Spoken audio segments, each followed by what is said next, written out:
Hello everyone, I'm Pravesh from TechLekh, and today we have with us a new mid-range smartphone, the Huawei Y7 Pro. There are a lot of smartphones out there, but what makes this one different? Let's find out in this video.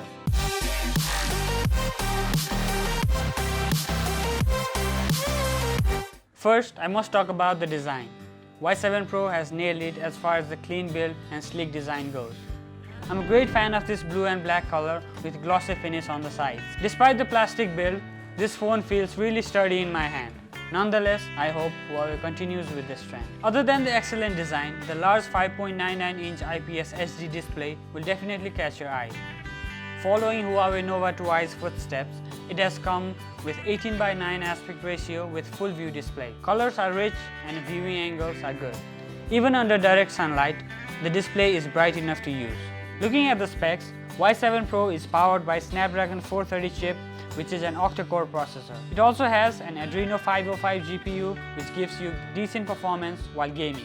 On top of that, it has 3 Gigabytes of RAM, which will give you enough room for multitasking as well. It comes with 32 Gigabytes of internal storage. If you don't think this is good enough for you, you can easily bump it up to 256 Gigabytes using the microSD card. It comes with a headphone jack, micro USB port and a mono speaker. It comes with Android 8.0 Oreo out of the box. You won't get pure stock Android experience. Instead, you get a slightly modified version called Huawei EMUI. As far as user experience goes, I kind of enjoy the EMUI experience. Surprisingly, you don't get any bloatware with this phone. This was obviously a pleasant surprise. Okay, now on to the performance. I must say it's pretty good, but you will encounter some heating issues with this phone. You will not encounter this problem when you use it for the normal internet browsing or playing music. However, things are different when you play games or use the camera. Fortunately, this does not hinder the core performance. This device is responsive even under heavy load. Same cannot be said when you game on this thing. Medium graphic intensive games are smooth, giving you an excellent gaming performance. However, things are different for highly intensive games. Games like PUBG, Asphalt 8, Tekken experience significant frame drops and freezing, so you should not expect a butterly smooth gameplay with these games. When you talk about gaming, the other thing that matters the most is battery life. It comes with a 3000 mAh battery, which is going to give you almost a full day of usage. At normal use, especially internet browsing and YouTube, it lasted me an entire day.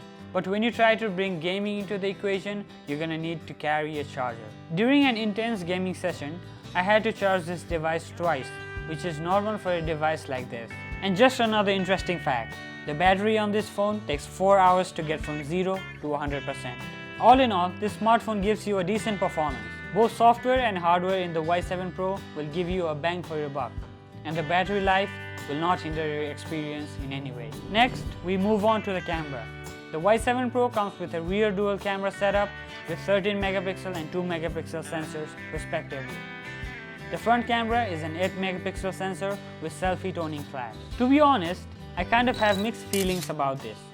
First, there is only one mode, wide aperture mode. This mode allows you to capture pictures with blurred background.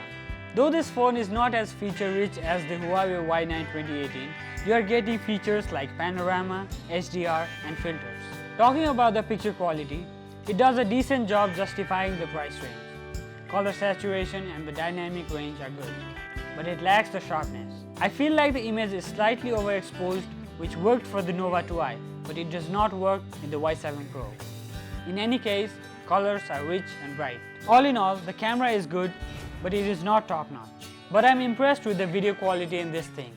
The colors are rich and the videos look lively and bright. However, there is no image stabilization in this camera, so the videos look a little shaky.